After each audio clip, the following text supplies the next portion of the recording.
तो board exam के लिए ये मोस्ट आईएमपी क्वेश्चन है।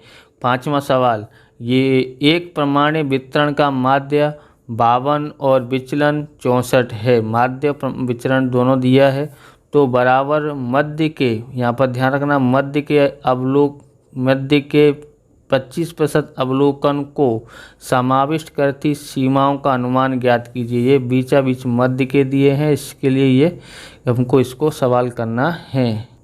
तो इसको समझना, क्वेश्चन नंबर ये 5 है। कैसे कर सकते हैं, यहाँ पर माध्य दिया है, माध्य दिया है क्या है, म्यू बराबर कितना दिया है 52 दिया है। विचरण दिया है कितना, विचरण यानी कि सिग्मा स्क्वायर दिया है 64। ओके, तो प्रमाप विचलन कितना होगा, प्रमाप विचलन यानी कि सिग्मा बराबर कितना होगा, तो इसका वर्गमूल करते तो कितना आता है 8। ओके, अब हम लोग को यहाँ पर लिखना है बराबर मध्य के 25%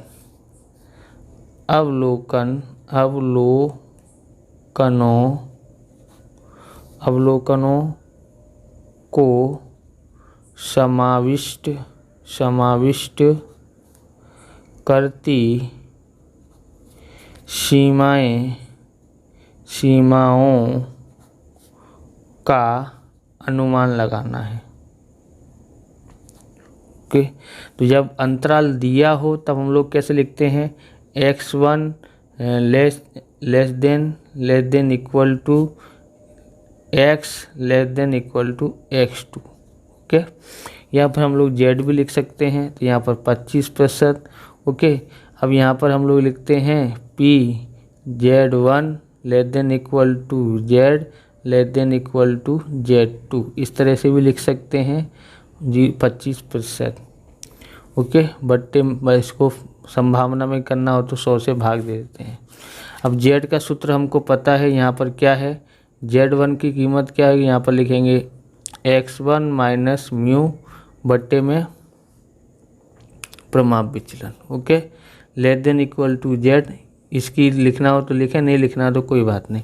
इसका क्या होता है x2 माइनस म्यू बट्टे में प्रमाप विचलन बराबर 0.25 आ जाता है। ओके, इस लाइन को थोड़ा ध्यान रखना है। ओके, अब हम लोग आगे करते हैं,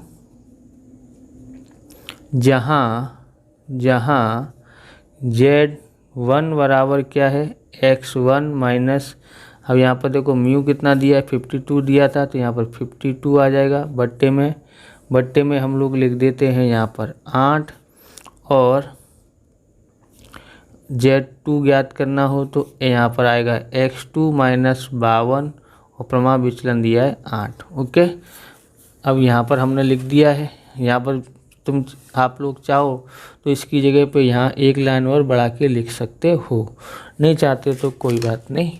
हम लोग आगे आकृति बनाते हैं।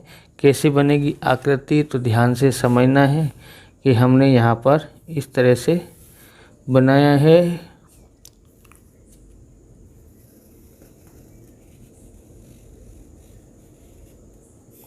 यहाँ पर ये माइनस का विचरण, यहाँ पर प्लस का विचरण, फिर ये माइनस का इन्फिनिटी, यहाँ पर प्लस का इन्फिनिटी, बीचा बीच में हम लाइन खींच देते, ये हमारा z बराबर 0 हो गया। ओके, मध्य में बोला है, दोनों साइड बोला है, तो 25% है, तो यानी बीचा बीच में हम लोग कर देते हैं यहाँ, इधर इसका आधा और ये बीचा बीच की सीमा है। ओके, अब क्योंकि मध्य में बोला है, ये बीचा बीच में ये आता है, जितनी इधर साइड लेंगे उतनी उधर साइड लेंगे, और इसको हम लोग ज्ञात करते हैं। ओके, रंगीन भाग बना देते हैं। अब आच्छादित प्रदेश का क्षेत्रफल हमको ज्ञात करना है, जिसकी सहायता से हम z ज्ञात कर सकते हैं। तो हम लोग यहाँ पर z1 लिखते हैं और यहाँ पर z2 लिखते हैं। अब देखो, हमको z1 और z2 की कीमत पता नहीं है। अगर कीमत पता होती तो हम लोग ज्ञात कर सकते थे, हमारे पास। ओके, हम लोग यहाँ पर आगे ज्ञात नहीं कर सकते हैं, लेकिन उसने बोला है मध्य के बीच की सीमाएं बोली हों तब ये जो है दोनों कैसी होंगी, दोनों की संभावनाएं कितनी होंगी, बराबर 2 हिस्सों में बांट देना है। इस तरह कितनी है तो 0.25 है, तो दोनों की कितनी हो सकती है, क्योंकि बीच मध्य में बोला है, बीच में बोला है, तो इसके आधा करेंगे तो कैसे लिखते हैं यहाँ पर, तो यहाँ पर लिखेंगे P, पहले यहाँ से जाएंगे जहाँ तक, okay, Z1 less than equal to यहाँ पर Z, और कहाँ तक है यहाँ पर 0 लेस देन इक्वल टू 0 बराबर, यहाँ पर लिखते हैं P, अब यहाँ से जाते हैं यहाँ तक, ओके, 0 है less than equal to Z less than equal to Z2 बराबर 0.25/2। तो दो सबको क्या क्या मिलेगा, तो सबको मिलेगा यहाँ पर लिखते हैं P Z1 less than equal to Z less than equal to 0 बराबर P 0 less than equal to Z less than equal to Z2 बराबर भाग देते हैं तो 0.125 आता है सबके भाग में, ओके। अब हम लोग को ज्ञात करना है, हमारे पास 2 सवाल यहाँ से होते हैं, कितने सवाल होते हैं, 2। तो हमारे पास पहला सवाल क्या है, तो P Z1 less than equal to Z less than equal to 0 बराबर 0.125 है। तो इसको 125 को हम लोग 4 अंकों में बदल देते हैं, तो 1250। जब भी ऐसा क्वेश्चन हो और Z की कीमत पता नहीं हो तो Z टेबल को उल्टा देखना पड़ता है, मतलब ये 1250 कहाँ पर लिखा है, तो 1250 लिखा कहाँ है ये देखना है, तो 1250 नहीं है, 1250 नहीं है, 1217 है और ये 1255 है, बराबर, ये 1255 है और ये 1293 है, ओके। तो यहाँ देखते हैं और ये 1217 है, तो उन किन दोनों के बीच में कीमत आ रही है, एक 1217 और 1255 के बीच में 1250 आता है। इन दोनों में सबसे ज़्यादा नज़दीक में कौन है, तो ये 1255 ज़्यादा नज़दीक में है। ऐसा तो है नहीं कि बराबर अंतर हो, बराबर अंतर होता तो हम लोग औसत ज्ञात कर लेते थे, बराबर। तो कितना है यहाँ पर इसको लिया जाएगा, ये थोड़ा पास में है, यहाँ पर 0.3 और यहाँ से क्या लेंगे 0.2 लेते हैं, 0.02 लेंगे तो 0.32 हो जाता है। तो हम लोग इसकी जगह पे क्या लिख देंगे, P Z1 less than equal to Z less than equal to 0 बराबर, यहाँ क्या आ गया है हमारे पास, कितना आ गया है, तो ये माइनस का 0.32 है, क्यों है कि Z1 तो माइनस के साथ इधर साइड है, इसलिए माइनस का 0.32 लेते हैं, ओके। अब हमारे पास Z1 की कीमत क्या है, x1 माइनस यहाँ म्यू, यहाँ पर देखोगे 52 है ना, ये उतार देंगे हम लोग, यहाँ पर ये जो दिया है उसको यहाँ उतार देते हैं, और यहाँ कितना दिया है 8।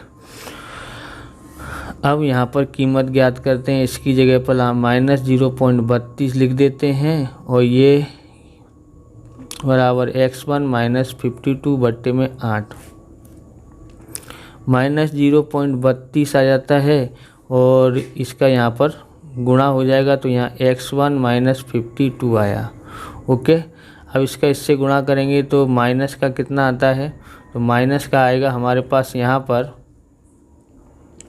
माइनस का आएगा कितना, तो माइनस 8 दूनी 16 की 6 यहाँ से लाई, 1 8 या 24 और 1 25 यानी 2.56 आता है, कितना आता है 2.56 आता है। इसको इधर लेके आएंगे तो प्लस का 52 बराबर x1 आया, यानी कि x1 हमारे पास कितना आ गया है, तो इन दोनों इसमें से इसको घटाएंगे तो हमारे पास आता है 49.44 आता है, x1 कितना आ गया 49.44 आ गया। अब हम लोग ज्ञात करते हैं दूसरा ये तो ये वाला हो गया, अब ये वाला करते हैं, तो यहाँ लिखते हैं P 0 less than equal to Z less than equal to Z2 बराबर 0.125 और 0 लगा देते यानी 1250 हो जाता है। कितना हो जाता है ये 1250 हो जाता है। तो हमको क्या करना पड़ेगा, अब Z टेबल को उल्टा देखते हैं, तो Z टेबल को सेम टू सेम वही देखना था। तो P 0 less than equal to Z less than equal to Z2 बराबर कितना आता है 0.32 आता है, जिससे हमने इसका देखा था। और ये कहाँ पर आएगा, Z2 प्लस में है इसलिए इसकी कीमत भी प्लस में आएगी। यानी जब Z2 की कीमत हमने ऊपर लिखी थी, कहाँ पर है, ये रही यहाँ, ओके ये रहा। तो यहाँ लिखते हैं x2 माइनस 52/8, ओके। अब हम लोग यहाँ लिखते हैं, यहाँ Z2 की कीमत 32 बराबर x2 माइनस 52/8। अब ये जाता है 0.32 गुणा 8 बराबर यहाँ रह जाता है x2 माइनस 52, x2 माइनस 52 गुणा कर देते हैं। तो गुणा भी हमने किया था, 2.56 आया था, ये इधर आएगा तो प्लस का हो जाता है बराबर x2। यानी x2 कितना होता है, जोड़ेंगे इसको तो 54.56 आता है। तो इस तरह से अंतराल ज्ञात कर लिया है, ओके। इस तरह से ये वीडियो पूरा होता है। अगर आपको हमारा वीडियो अच्छा लगे तो लाइक करें, शेयर करें, कमेंट करें और चैनल पर नए हैं चैनल को सब्सक्राइब करें। मिलते हैं नेक्स्ट वीडियो में। जय हिंद, जय भारत, वंदे मातरम।